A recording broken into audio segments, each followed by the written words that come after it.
Thank you.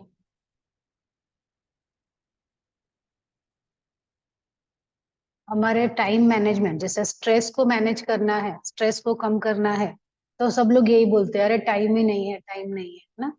तो time क्यों नहीं है? क्योंकि आपने आपके काम की प्रायोरिटी नहीं डिसाइड की। जो काम नहीं करना चाहिए वो पहले का चालू किया है ना। अभी जैसे ये टाइम है, ये टाइम है पढ़ाई का। अभी आप लेक्चर अटेंड करने बैठे हो, लेकिन वो लेक्चर ना अटेंड करके आप कुछ और कर रहे होंगे, तो आपने प्रायोरिटी नहीं रखा है। फिर एग्जाम का टाइम आएगा तो आपको लगेगा, अरे ये क्या है, ये क्या है, ये मुझे समझा नहीं, फिर बहुत सारा तनाव आ जाएगा। इसलिए आप देखो कि कौन सा काम किस टाइम पे करना है, वो अगर आपने पहले से डिसाइड किया है तो ट्राई करो कि वो काम को उसी समय करने के लिए लिस्ट बना लो। कौन सा ऐसा काम है जो आज का आज होना चाहिए, वो सबसे ऊपर रखो। कौन सा काम है जो अगर आज नहीं हुआ तो कल हो जाएगा, उसको रखो उसके नीचे। और कौन सा काम है जो इतना जरूरी नहीं है, तो उसको सबसे नीचे रखो। ऐसे काम का प्रायोरिटी बनाओ। इससे क्या होगा कि आपको कभी भी टाइम का तनाव नहीं होगा। उसकी वजह से आपका तनाव अपने आप मैनेज हो जाएगा।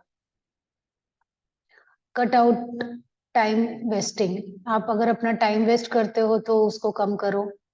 Learn to drop unimportant activities, है ना। जो चीज, जो काम की चीजें नहीं है, उसको कैसे हटाया जाए अपने लिस्ट में से, उस पे ऊपर ध्यान दो।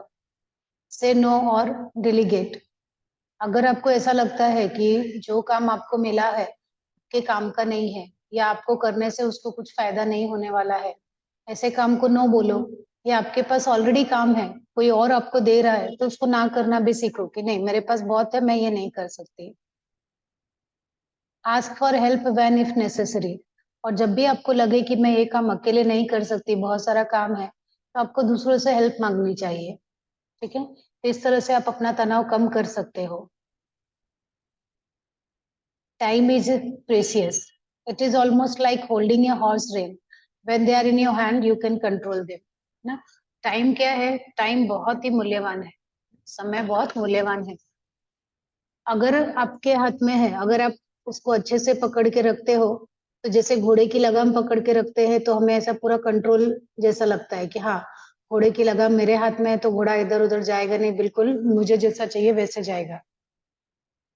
वैसे ही समय की लगाम आपके हाथ में रखो। ओके, आप कंट्रोल करो। Imagine that every day you are born again. और काम को इस तरह से करो कि जैसे आज पहली बार आप पैदा हुए हो। पैदा होने के बाद, है ना, छोटे बच्चे को देखा है, वो हमेशा उत्साहित रहता है, हर नया काम करने के लिए ट्राई करता रहता है ना। हर चीज को इतने उत्साह से करता है। तो वैसे आप भी जब भी कोई काम करो, ऐसा सोचो कि मैं पहली बार ये कर रहा हूँ या पहली बार बॉर्न हुआ हूँ, है ना। एकदम नई तरीके से हर चीज को ट्राई करो करने के लिए। Yesterday is a paid check. Tomorrow is a promissory note. Today is ready cash. Use it profitably. अब इसके लिए उन्होंने बताया है कि अब जो कल बीत गया है ना, इज ए पेड चेक। वो काम, जैसे हम अगर चेक लेते हैं, तो है ना, चेक में कैसे कि जो कल हो गया, जो चीजें कल हो गई, वो पेड चेक की तरह है, तो उसका भुगतान हो गया है। अभी उसके बारे में सोचने से कोई मतलब नहीं है। और जो आने वाला कल है, वो तो प्रोमिसरी नोट है कि हाँ कल आएगा, ऐसा करेंगे वैसा करेंगे, उसको कल के ऊपर छोड़ दो। Today is ready cash. आज का जो दिन है वो कैश की तरह है, रेडी है वो। तो उसको सबसे ज्यादा प्रॉफिटेबल बनाओ। जो आज का दिन है उसको कितना ज्यादा से ज्यादा प्रॉफिटेबल बना सकते हो, उसका यूज कर सकते हो। लिव दिस मोमेंट, अभी इस समय क्या है उसके लिए जियो।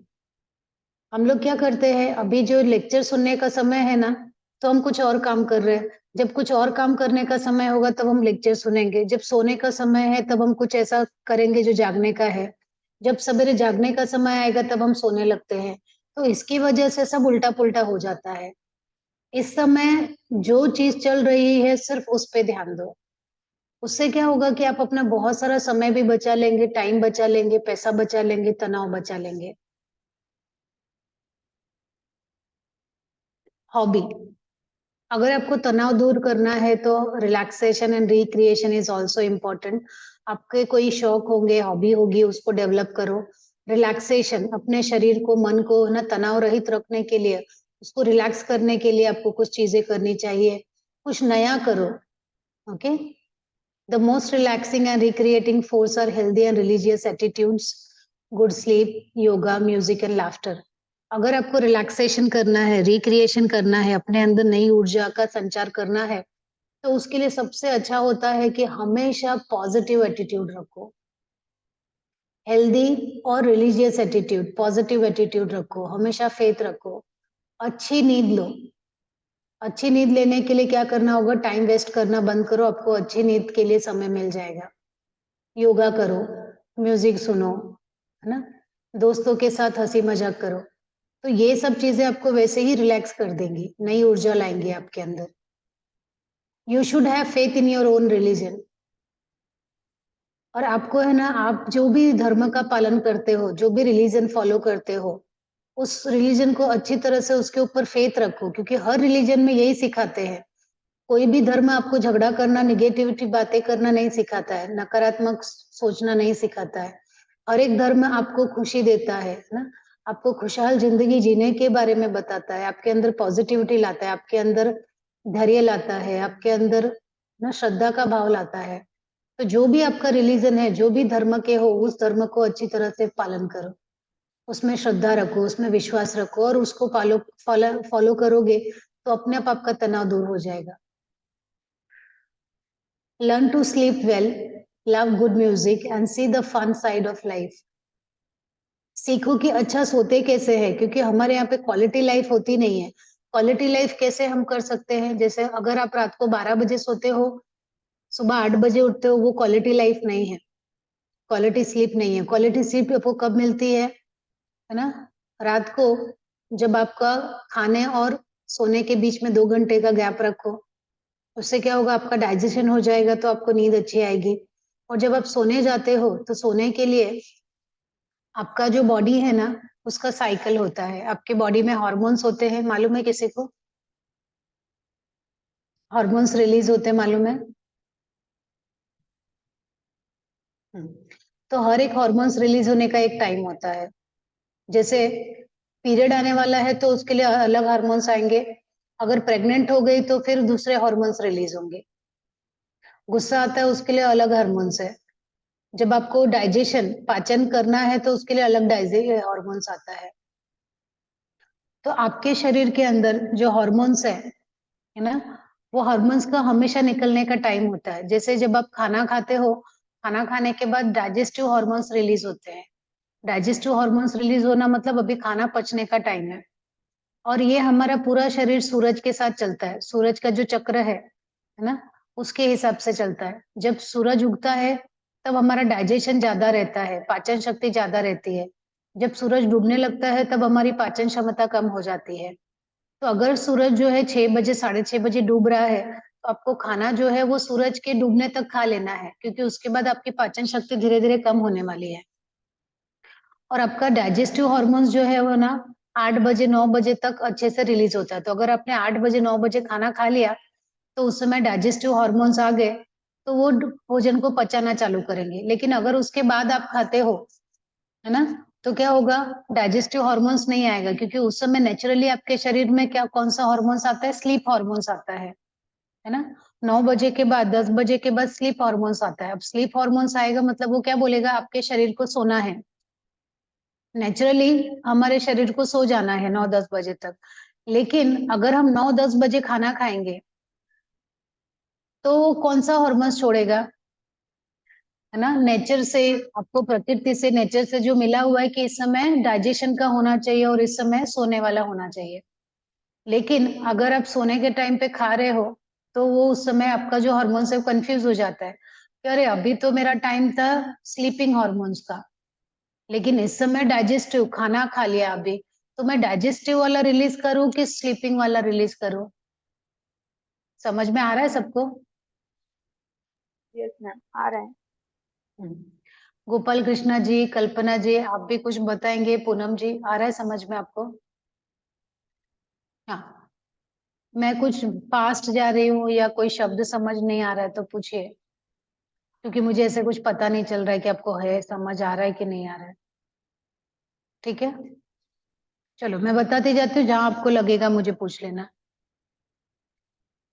फिर आपको, अगर 10 बजे आपका स्लीपिंग हॉर्मोन्स था और आपने उस समय सोए नहीं आप, और रात को फिर 12 बजे सोए, तो रात को 10 बजे स्लीपिंग हॉर्मोन्स आया, 12 बजे आपका रिपेयरिंग हॉर्मोन्स चालू हो जाता है ना। फिर जब रिपेयरिंग हॉर्मोन्स आए तब आप सोने गए, तो उसको लगेगा कि अरे अभी सोना है, रिपेयरिंग हॉर्मोन्स, शरीर में रिपेयरिंग करना है, क्या करना है, तो हॉर्मोन्स बहुत कंफ्यूज हो जाते हैं। और उसकी वजह से हमारे हार्मोन्स का इम्बैलेंस हो जाता है। इम्बैलेंस होने से फिर क्या होता है, हमें बीमारी आती है, लाइफस्टाइल डिसऑर्डर आ जाते हैं, पीसीओडी होना, थायराइड होना, डायबिटीज होना, ये सब लाइफस्टाइल डिसऑर्डर है, मतलब आपके हार्मोन्स में इम्बैलेंस हो गया है। तो वो इम्बैलेंस दूर करने के लिए हमें नेचर के साथ ज्यादा चलना चाहिए। ओके।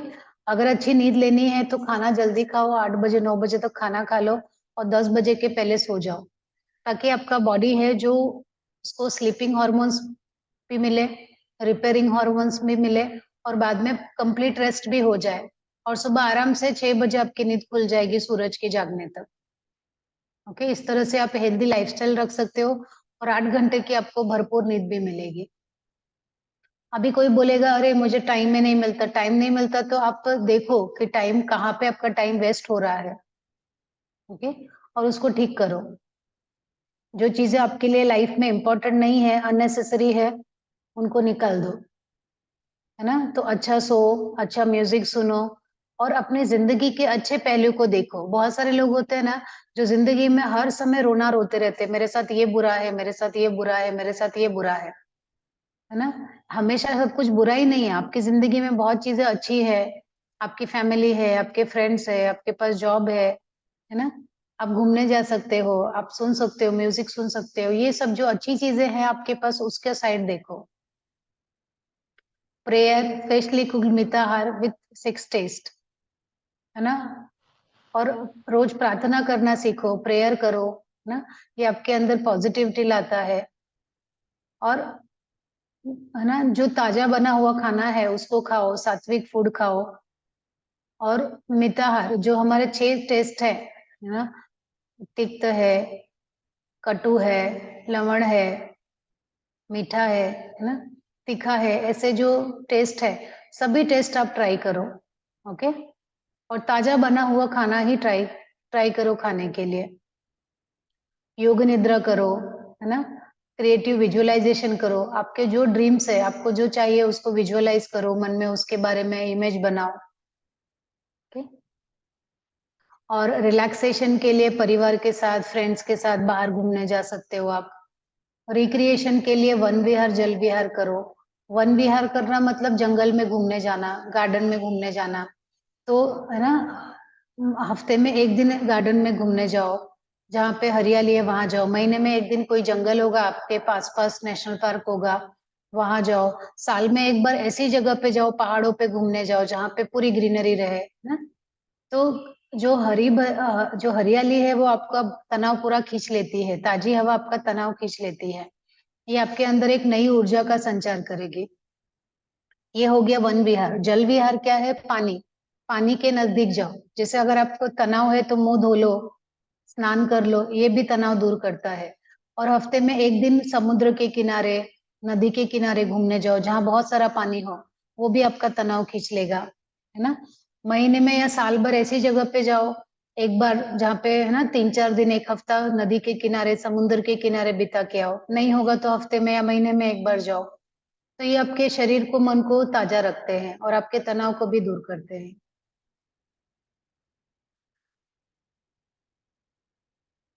है ना। लाफिंग और ह्यूमर, ना, अगर आप अपने ऊपर हंसते हो या आपका सेंस ऑफ ह्यूमर बहुत अच्छा है, तो भी बहुत अच्छी बात है कि आपका मन हमेशा हंसता रहता है, प्रसन्नचित रहता है, आप हर चीज में अच्छी चीजें ही ढूंढते हो, है ना। ये भी आपको कम करते हैं, लाफ करना, ह्यूमर करना, है ना। एंड गुड स्ट्रेस रिड्यूसर, ना, हंसना, हंसाना, ये आपके तनाव को ऐसे ही दूर करता है ना। आप घर में, ऑफिस में आप ये अप्लाई करके देख सकते हो। तनाव का माहौल है तो थोड़ा उसको, माहौल को हल्का करने के लिए हंसी मजाक करना, relieves muscular tension, improve breathing. और हंसी मजाक और ह्यूमर जो है वो आपके मसल में जो टेंशन रहती है, बैक में, नेक में, शोल्डर में जो टेंशन रहता है उसको दूर कर देता है, आपके ब्रीदिंग को भी अच्छा कर देता है। Pumps endorphins into the blood stream, the bodies natural pain killer. और आपके शरीर के अंदर इन्फॉर्म एंडोर्फिन्स जो है उसको करता है, जिसकी वजह से आपका मन प्रसन्न हो जाता है ना। हमारे शरीर में जो पेन है, तनाव है, उसको दूर करता है वो। तो laughing is a very good therapy. Laughing therapy किया है किसी ने यहाँ पे? लाफिंग थेरेपी, हंसने वाला थेरेपी किया है क्या?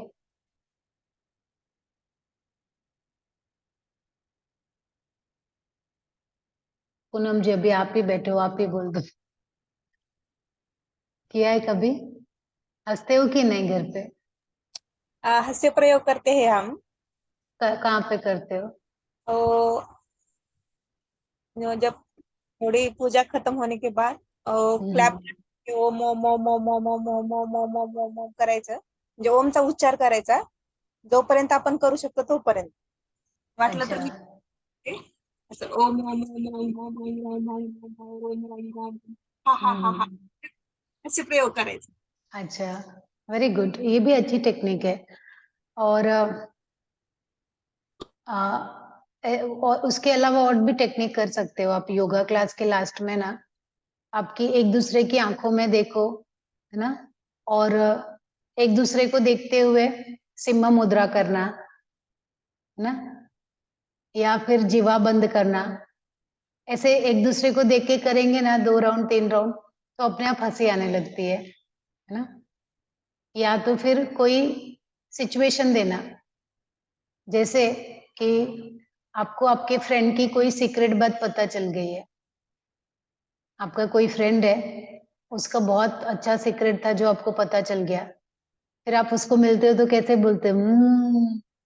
ना, वैसा एक्शन करना, मतलब चेहरे के एक्सप्रेशन आना। तो ऐसे बहुत सारे मेथड है जो आप योगा क्लास के लास्ट में कर सकते हो, या ऐसी लाफ्टर थेरेपी में यूज कर सकते हो। और कोई मुझे टेक्निक बताएंगे? मैं आपसे सीख लेती हूँ कौन कौन सा टेक्निक है। पूनम जी ने मुझे बताया कि ओम ओम ओम करके भी हम लोग लाफिंग कर सकते हैं।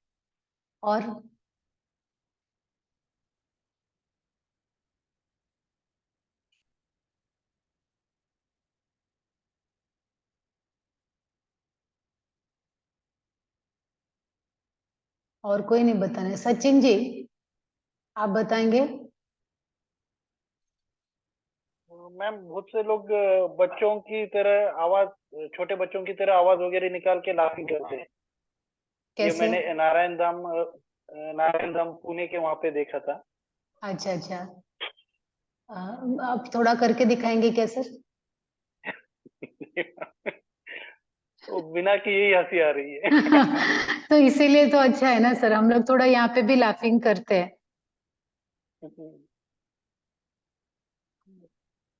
क्योंकि मुझे भी हंसी आई ना। तो थोड़ा क्लास में भी लाफिंग करेंगे। ये थे सिर्फ थेरेटिकल नहीं होगा, क्योंकि मुझे बाद में आपको प्रैक्टिकल भी सब लेना है, प्रेयर और, है ना, मेडिटेशन। तो थोड़ा तनाव क्लास में, क्योंकि मुझे तनाव आ रहा है आपको सिखाते हुए, मेरा तनाव कम कीजिए। मेरे सामने कोई नहीं है तो मुझे तनाव आ रहा है, मैं किसको सिखा रही हूँ, ठीक सिखा रही हूँ कि नहीं सिखा रही हूँ, है ना। तो मेरा तनाव कम कीजिए आप लोग। कल्पना जी, आप कैसे कम करेंगे मेरा तनाव? जोक वगैरह बता के कम कर सकती हूँ, या बताओ फिर बताओ, हाँ हाँ बताओ। मुझे तनाव आया है, अभी आप करो कैसे करना है। सब लोग एक एक मेथड ट्राई करेंगे। या फिर जोर जोर से हंसने का आवाज अलग अलग आप निकाल करो, के जो बोलो। मुझे बोलोगे मैं करूंगी। अभी क्या करूँ मैम, बताओ अभी। ठीक है, चलो, आपने यही बोल के जोक भी हंसा जोक दिया। नहीं नहीं, हाँ जोक बताती हूँ हाँ मैम। हाँ, जोक बताइए, जोक बताइए। बताती हूँ।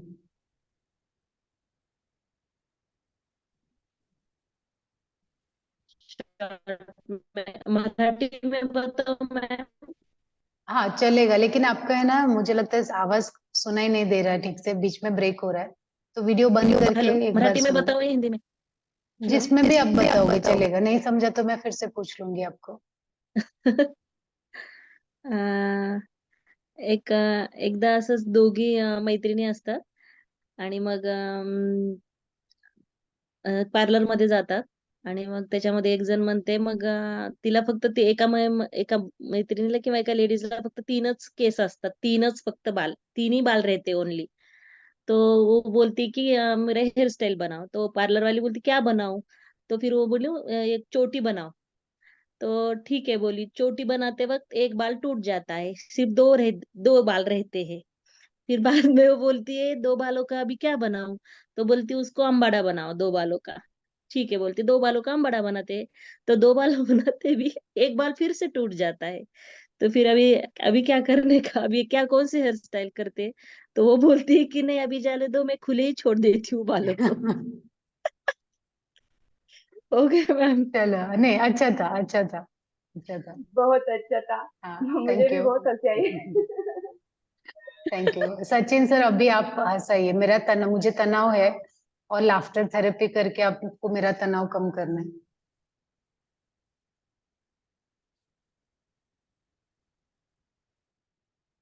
आप अनम्यूट करो सर।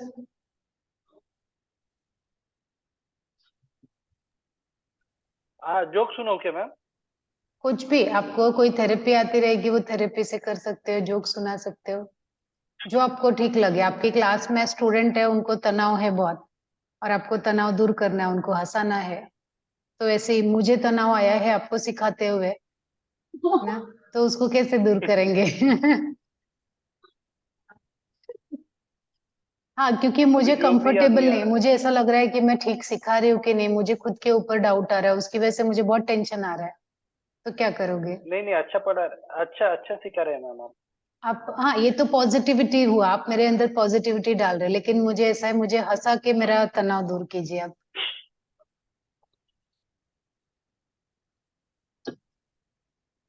रक्षा जी आप करो, तब तक सचिन सर सोच रहे हैं।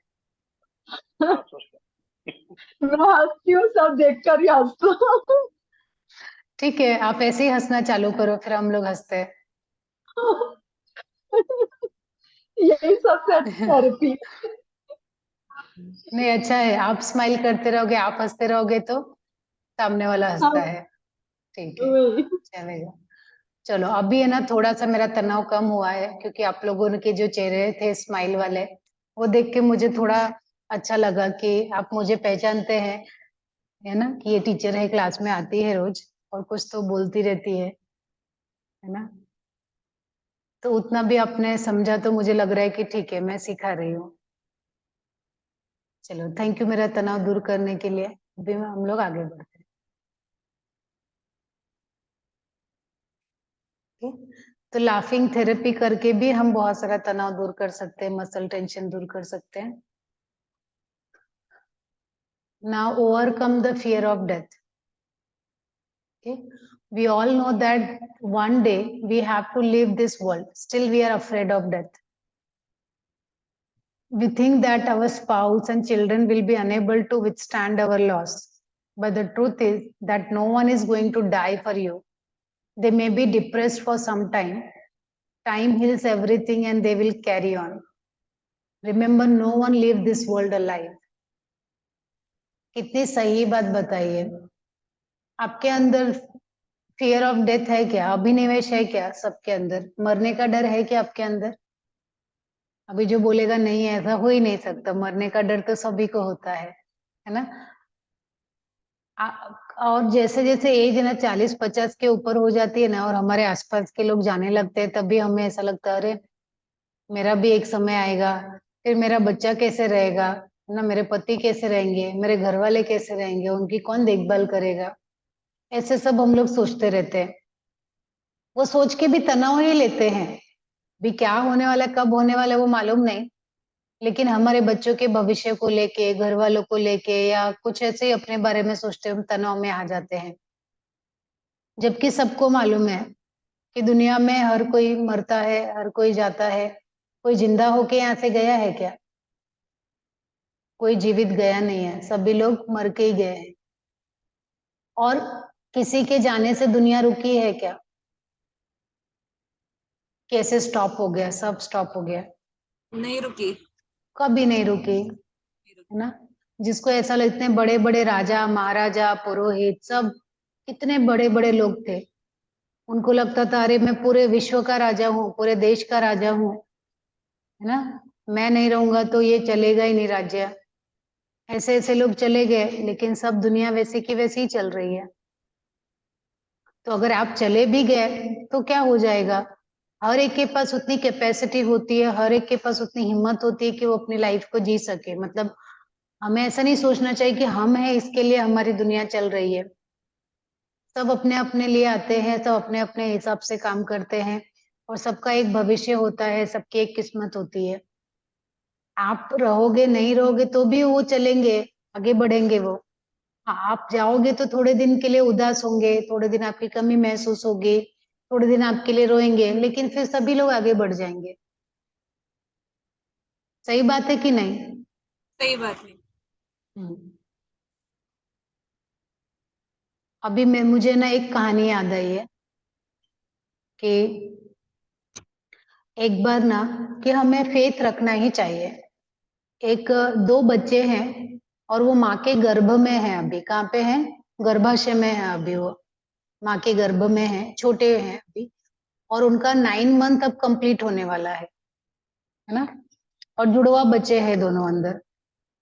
तो अभी एक बच्चा है ना दूसरे बच्चे से बात कर रहा है, एक बोल रहा है यार अपना समय तो हो गया अभी,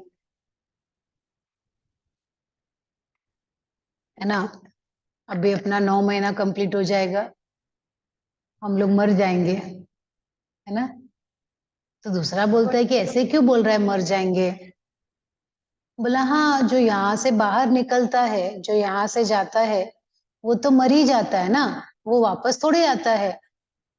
तुमने किसी को देखा है क्या जो यहाँ से बाहर निकला वापस आया है? नहीं ना, तो वो मर जाना ही हुआ ना। दूसरा बोलता हाँ बात तो सही है, जो यहाँ से गया है वापस तो आया नहीं है, मतलब मर जाता है। तो उसने बोला हाँ, क्योंकि यहाँ से बाहर, फिर पहले वाले ने बोला क्योंकि यहाँ से हम बाहर निकलेंगे, अभी हमें भोजन मिल रहा है, माँ की ये जो नली है इससे हमें भोजन मिल रहा है, ये नली है उससे हम श्वास ले रहे हैं। बाहर निकलेंगे तो ना तो नली रहेगी, ना तो भोजन मिलेगा, ना तो श्वास चलेगी, तो हम तो ऐसे ही मर जाएंगे। तो दूसरे वाले ने बोला लेकिन शायद जब हम यहाँ से बाहर निकलेंगे हमें ये भोजन नली की, श्वास नली की जरूरत ही ना पड़े, तो ऐसा भी तो हो सकता है, मैंने ऐसे सुना है। उसने बोला अरे सब बकवास है, तुझे भोजन नहीं मिलेगा, श्वास नहीं लेगा तो मर नहीं जाएगा, तू मर ही जाएगा ना, और बाहर तो है नहीं नली। फिर उसने बोला कि तो हमें खाना कौन देगा? फिर दूसरे वाले ने बोला कि मैंने ऐसा सुना है ना कि बाहर ना निकल के एक माँ रहती है, और वो जो माँ है ना वो हमें भोजन कराती है, हमारा ख्याल रखती है ना। तो उसने बोला, पहले वाले ने, क्या तू भी किसके ऊपर भरोसा कर रहा है? ये माँ वा सब वहम है। कभी माँ को देखा है क्या तूने? देखा है क्या कभी माँ को? नहीं ना, ये सब मन का वहम है, माँ वा कुछ नहीं है। उसने बोला, फिर दूसरे वाले ने बोला नहीं, मैंने सुना है कि माँ है ना, माँ हमारे चारों तरफ है, और वो इस समय भी वो हमारी सेवा ही कर रही है, हमारे बारे में ही सोच रही है, हमारी रक्षा कर रही है ना, हमारा पूरा ध्यान रख रही है, और वो हमारे चारों तरफ है माँ। पहले वाले ने बोला अरे माँ को कभी देखा नहीं, सुनी सुनाई बात पे क्यों यकीन कर रहा है? ऐसा कुछ नहीं होता, माँ वह सब वहम है। ये कहानी यहाँ पे खत्म हो गई। अभी आप बताओ ये कहानी से क्या सीख मिली आपको? कुछ सीख मिली कि नहीं मिली? ये कहानी का क्या मतलब हुआ?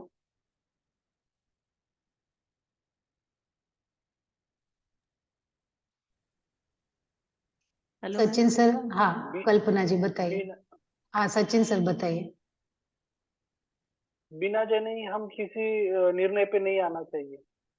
अच्छा, और कल्पना जी आप बताइए। हाँ वही है मैडम, जो हमने देखा ही नहीं तो उसके बारे में पहले से ही निर्णय क्यों लेना, या फिर डरना क्यों उसके बारे में, या सोचना क्यों जो हमें हम्म। मालूम ही नहीं आगे क्या होने वाला है, बाहर क्या है। ओके, आप भी रक्षा या पूनम जी? मुझे मुझे क्या लगता है, जैसे कि वो एक बच्चे को उसके आजू बाजू माँ है, लेकिन उस बच्चे को दिख नहीं रही, समझ नहीं रहे, वैसे हमारे भी लिए भी एक पावर है, हमारे भी आजू बाजू जो हम ईश्वर बोलते हैं, लेकिन हमको वो देख नहीं सकते, वो हम उनको देख नहीं पा रहे या महसूस नहीं कर पा रहे, ये इससे कोरिलेट मैं करती हूँ। करेक्ट है ना, ये सही है, क्योंकि हमारे आसपास जो ईश्वर है वो भगवान है, जो हमारी देखभाल कर रहा है, हमें सब कुछ दे रहा है ना, हमारी सेवा भी कर रहा है, हमारा पोषण भी कर रहा है। लेकिन क्योंकि हम उसको देख नहीं सकते तो कई बार हम उसको नकार देते हैं कि वो है ही नहीं हमारी दुनिया में। और जब हम यहाँ से ये शरीर को छोड़ते हैं तो हमें ऐसा लगता है मर जाते हैं। तो बच्चा जब गर्भ से बाहर निकलता है तो क्या वो मर जाता है क्या? नहीं ना, उसके आगे एक नई दुनिया चालू होती है ना, एक नई दुनिया चालू होती है जो एकदम अलग होती है गर्भ से। और गर्भ में तो इतना बेचारा वो ऐसे बैठा रहता है 9 महीने ऐसे, है ना, नली लगी है खाने की ये सब की, जबकि बाहर आते हैं तो कितना फ्रीडम है उसको। तो गर्भ से ज्यादा बाहर अच्छा है, लेकिन उसको मालूम नहीं है, अज्ञानता है ना, अविद्या है, अज्ञान है, उसको मालूम नहीं है। लेकिन जो पहले वालों ने बताया है कि नहीं, भरोसा रखो, आप मरते नहीं हो, आगे जाके तो आपका एक दूसरा जन्म होता है। वैसे ही आप भी फेथ रखो आपके ऊपर कि मरने से डरो मत, क्योंकि हमें ऐसा लगता है ये शरीर छूट गया, मर गए, वापस नहीं आएंगे, क्योंकि उसके बाद आपका कुछ अलग जन्म होता है, आप एक नई दुनिया में जाते हो और वो दुनिया इससे बेहतर रहती है। और अगर आपको लगता है कि नहीं ये सच नहीं है ना, हमें देखभाल करने वाला कोई नहीं है, हम तो ऐसे ही हैं, तो वो भी गलत है। क्योंकि जैसे माँ चारों तरफ है ना, माँ के अंदर ही वो गर्भ है, वैसे ही ईश्वर हमारे चारों तरफ है, हम ईश्वर के गर्भ में ही हैं। लेकिन क्योंकि उसको हम देख नहीं सकते, क्योंकि हम उसके अंदर हैं, पर वो है हमारे चारों तरफ। वैसे ही आपको फेथ रखना चाहिए, श्रद्धा रखनी चाहिए, विश्वास रखना चाहिए कि हमारे आसपास परमेश्वर है, ईश्वर है, जो हमें पालन कर रहा है, हमारा पालन कर रहा है। ओके, तो इस तरह से भरोसा रख के, विश्वास रख के, फेथ रख के हमें मरने के भय को निकाल देना चाहिए मन से।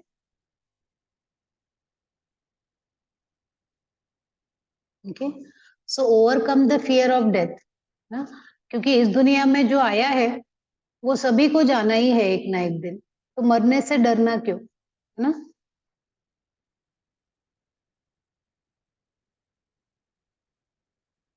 Taming our monkey mind, eliminate compassions, comparisons, live by personal values and inner yardstick of evaluation. हमारा जो मंकी माइंड है, मंकी माइंड मतलब चंचल मन, बंदर की तरह जो हमारा चंचल मन है, उसको सीधा करो। जैसे बोलते हैं ना, कुत्ते की पूंछ टेढ़ी की टेढ़ी रहती है, वैसे जो हमारा ये टेढ़ा माइंड है उसको सीधा करो। कैसे कर सकते हैं?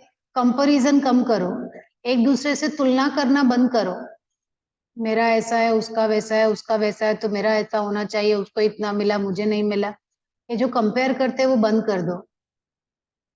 आपका खुद के साथ ही कंपेयर करो, कल मैं ऐसी थी आज ऐसी हूं, तो कंपेयर करो कि मैं और अच्छा इंसान बनी, है ना, खुद के साथ ही कंपेयर करो।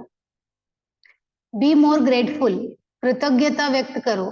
जो चीज आपको अच्छी लगती है, जिन चीजों के लिए आप कृतज्ञ हो, जो चीजें आपकी लाइफ में अच्छी हुई है, उन सभी चीजों के लिए कृतज्ञता व्यक्त करो, ग्रेटिट्यूड फील करो, गिफ्ट के लिए, ब्लेसिंग के लिए, आशीर्वाद के लिए, हर उस चीज के लिए ब्लेसिंग फील करो, ग्रेटफुल फील करो जो आपको मिली हुई है। इससे भी आपका जो चंचल मन है वो शांत हो जाएगा। Realise our wholeness, we are perfect from within. ऐसा मत सोचो कि अरे मुझ में ये कमी है, ये कमी है, ये कमी है। हर एक इंसान अपने आप में पूर्ण है, हम अपने हिसाब से पूर्ण है, दूसरे के हिसाब से नहीं। जैसे आपके सामने एक रैबिट है और आपके सामने एक भालू है ना, एक खरगोश है और एक भालू है। भालू का हाइट है ना 5 फुट तक जाता है, 4 फुट 5 फुट है, और खरगोश का हाइट है ना 1 फुट तक जाता है। तो आप बोलोगे अरे खरगोश तो छोटा ही रह गया, भालू देखो 4 फुट का हो गया, तो खरगोश बराबर नहीं है, ऐसा बोलोगे क्या? खरगोश का जो हाइट है वो बराबर नहीं है ना, ये तो किसी काम का नहीं है, ऐसा बोलोगे आप? नहीं, क्योंकि खरगोश उतना ही बड़ा होता है, उसका वही हाइट है, वो उतना ही बड़ा रहेगा, उसमें ही वो बेस्ट दिखेगा। भालू है, वो 4 फुट 5 फुट का होता है तो उसका उतना ही हाइट रहेगा, अगर वो 1 फुट का रह गया तो प्रॉब्लम है। वैसे ही हर एक इंसान आपकी हाइट, बॉडी, मन, शरीर से हर तरीके से आप आपके हिसाब से हो, जैसा आपको होना चाहिए, तो आप अपने हिसाब से पूर्ण हो। ओके, आपके अंदर कोई कमी नहीं है, ऐसा ही मान के चलो, रियलाइज करो इसको। Trust the universe, accept whatever happens. Okay, आपके साथ जो भी होता है ना, उन सभी चीजों को एक्सेप्ट करते जाओ कि जो होगा अच्छे के लिए होगा। Okay, practice mindfulness, still mind, deepens clarity, calms anxiety, be in present moment. Okay, practice mindfulness. जो जिस समय जो चीज कर रहे हो पूरा का पूरा उस पे ही ध्यान देना, वही माइंडफुलनेस है। स्टिल माइंड डीपेंस क्लियरिटी, जब आपका मन शांत रहेगा तो आपका मन ज्यादा क्लियर रहेगा, उसमें विचार अच्छे आएंगे, एंजाइटी फियर कम होगा, तनाव कम होगा। Be in the present moment, अभी इस समय जो हो रहा है सिर्फ उसके बारे में सोचे, उसके बारे में जाने। तो कंपैरिजन ना करो, ग्रेटफुल रहो, होलनेस को फील करो, ट्रस्ट करो, माइंडफुलनेस रहो। ये सब चीजें आपके मंकी माइंड को, आपका जो ये चंचल मन है उसको सीधा करने के लिए बहुत अच्छा है।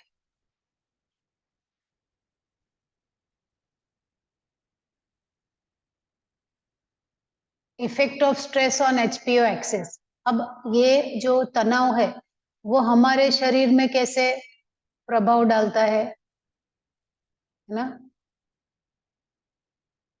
आप थोड़ा सा बड़ा कर सकते हो आपके यहाँ से। स्पिरिचुअलिटी, इमोशन, मेंटल स्टेटस के, जो आध्यात्मिकता है वो क्या करती है, आपके भावना को पोषण करती है ना।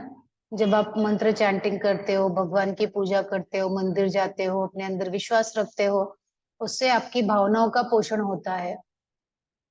भावनाओं का पोषण होने से आपका मन संतुलित रहता है, शांत रहता है। ओके, और शांत मन का प्रभाव आपके हाइपोथैलेमस पे आता है ना। हाइपोथैलेमस जो आपके सारे हार्मोन्स को कंट्रोल करता है। पिट्यूटरी ग्लैंड पे आता है ना, जो मास्टर ग्लैंड है। पिट्यूटरी ग्लैंड जब आपका तनाव रहित रहेगा, हार्मोन्स जो सिक्रीशन होता है वो सभी ग्लैंड्स पे तनाव जो आता है वो तनाव नहीं जाएगा।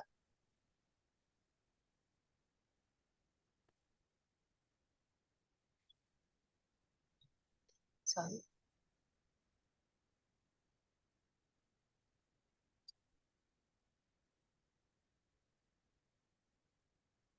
ओके, अभी आपके ओवरीज हो गए ना, आपका जो थायराइड के हार्मोन्स हो गए, किडनी के हो गए ना, आपको एड्रिनल ग्लैंड हो गया, किडनी हो गया, और आपके जो रिप्रोडक्टिव ऑर्गन से रिलेटेड हार्मोन्स हो गए, ग्रोथ के हार्मोन्स हो गए, ये सारे हार्मोन्स या इन सारे ग्लैंड्स के ऊपर उसका अच्छा प्रभाव जाता है। तो अभी एक एक को ठीक करने के लिए क्या क्या चीजें हैं वो देखते हैं।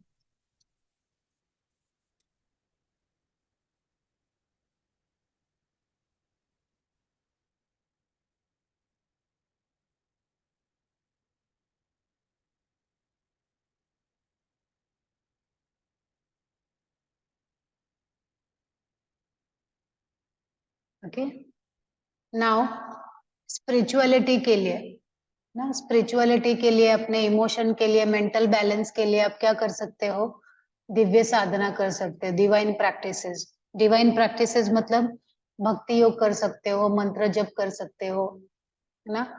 भावना साधना कर सकते हो। भक्तियों के जो नौविधा भक्ति है, कीर्तन करना, भजन करना, स्मरण करना, पाद सेवन करना, है ना, पूजा अर्चना करना, ये सब चीजें जो है वो आपके भावनाओं को पोषण देगी। ठीक है? और अगर आपको मन को शांत करना है, मेंटल स्टेटस के लिए प्राण साधना करो, प्राणायाम का अभ्यास करो। आपको हाइपोथैलेमस और पिट्यूटरी ग्लैंड के लिए, है ना, आपको कोऑर्डिनेशन करना है, आसन करना है, प्राणायाम करना है। एक मिनट।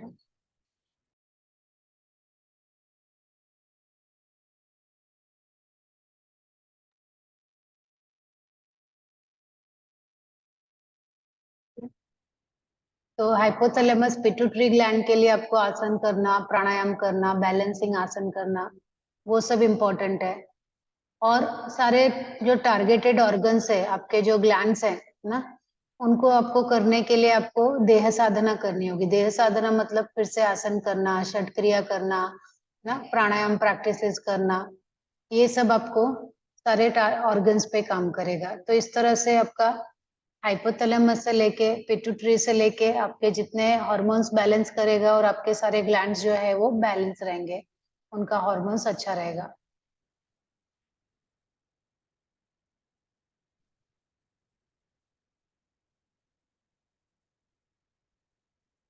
और अगर आप योगा करेंगे, योगा करने से कितने फायदे होंगे आपको?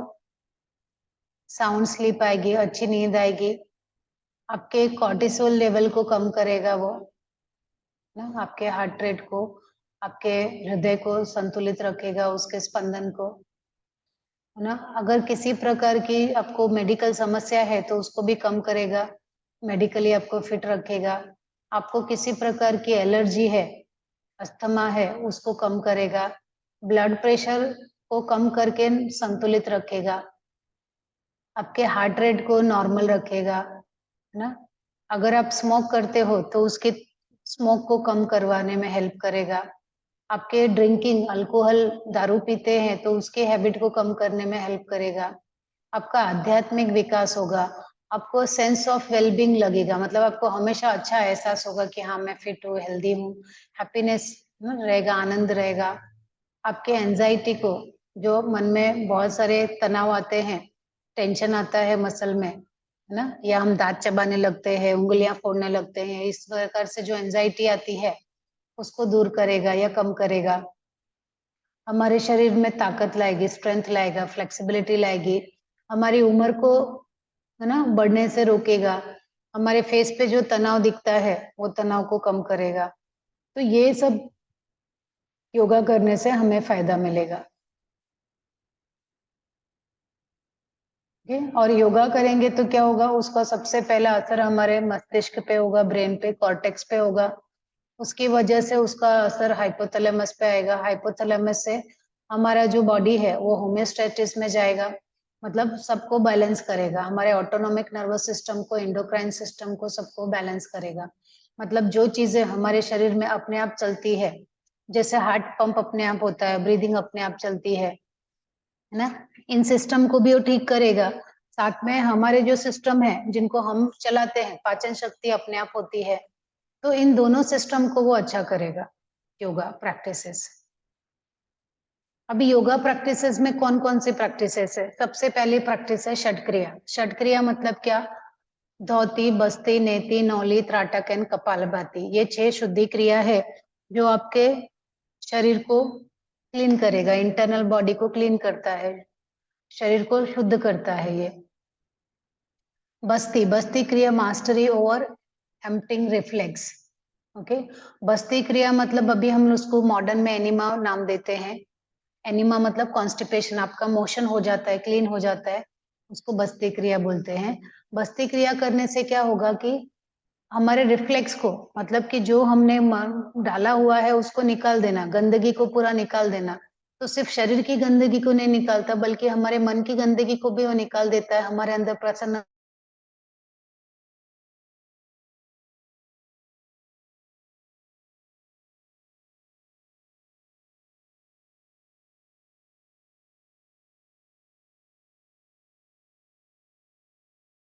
मिलेगा, सर्दी खांसी है उससे छुटकारा मिलेगा, आपका इम्यून सिस्टम स्ट्रांग हो जाएगा। त्राटक, मास्टरी और ब्लिंकिंग रिफ्लेक्स, हमारा जो आंखें ब्लिंक करती रहती है ना, तो उसका जो एक्शन होता है ना, त्राटक क्रिया करने से हमें उसके ऊपर मास्टरी मिलेगी कि हमारा ब्लिंकिंग हमारे कंट्रोल में रहेगा। वमन क्रिया, मास्टरी और वोमिटिंग रिफ्लेक्स, वमन क्रिया मतलब पानी पी के जो हम बाहर निकालते हैं, उल्टी करते हैं, वो वमन क्रिया है। तो उल्टी करने से है ना, जो रिफ्लेक्स होता है कि हमने पानी पिया और उसको निकाल दिया, लेकिन हमें निकालना है कि नहीं निकालना, उस पर हमारी मास्टरी हो जाती है। संघ प्रक्षालन किया, voluntary control over involuntary reflexes. संघ प्रक्षालन क्रिया ऐसी क्रिया है जिसपे हमें जो ऐसे ऑर्गन है ना, जो अपने आप काम करते हैं, वॉलंटरी कंट्रोल है उनका, है ना, या जो हमारी हम उसके ऊपर कंट्रोल कर सके, ऐसे सारे जो ऑर्गन्स है या ऐसे हमारे अंदर शरीर में जो क्रियाएं चलती रहती हैं जिसपे हमारा है ना वॉलंटरी कंट्रोल होता है, उनको हम बिना इनवॉलंटरी रिफ्लेक्सेस के द्वारा निकाल देना। जैसे अभी मोशन करना है, जब आपको मोशन आता है तभी करते हो, लेकिन संघ प्रक्षालन करके आप पानी पियोगे तो अपने आप फिर मोशन की क्रिया बनेगी और उसको इनडायरेक्टली धीरे धीरे करके आप पूरा सिस्टम क्लीन करते हो। उद्यान बंद लगाना, उद्यान बंद क्या करेगा, creates a negative abdominal pressure and helps in better splenic और इंटेस्टाइनल सर्कुलेशन। उद्यान बंद जो है वो अपने आपके पेट के अंदर एक नेगेटिव प्रेशर क्रिएट करता है, जिसकी वजह से आपका जो इंटेस्टाइन में सर्कुलेशन होता है, आपके पाचन जो क्रिया है वो ऐसे ऐसे होती है ना, इस क्रिया को है ना, ये जो क्रिया होती है पाचन की क्रिया, उसको और बेटर कर देता है इंटेस्टाइन में जो सर्कुलेशन होता है। और योग निद्रा जो है वो क्या करेगा, आपको एक अच्छी नींद लेने में, डीप रेस्ट लेने में हेल्प करेगा। उसके अलावा आपके जो बॉडी में सिस्टम है, digestive system, respiratory system, nervous system, endocrine system, ये जो 9 सिस्टम है आपके, उन सभी सिस्टम को रेस्ट करेगा, आराम दिलाएगा उनको, है ना, उनको रिलीफ देगा, उनके अंदर कोई तनाव है, दबाव है, उसको दूर करेगा और उस सिस्टम को ठीक करेगा, जिसकी वजह से आपका पूरा बॉडी एकदम अच्छा रहता है। हाँ, अब मैं यहाँ पे आज स्टॉप करती हूँ। आप पीपीटी नंबर लिखो, पीपीटी नंबर 51 कंप्लीटेड।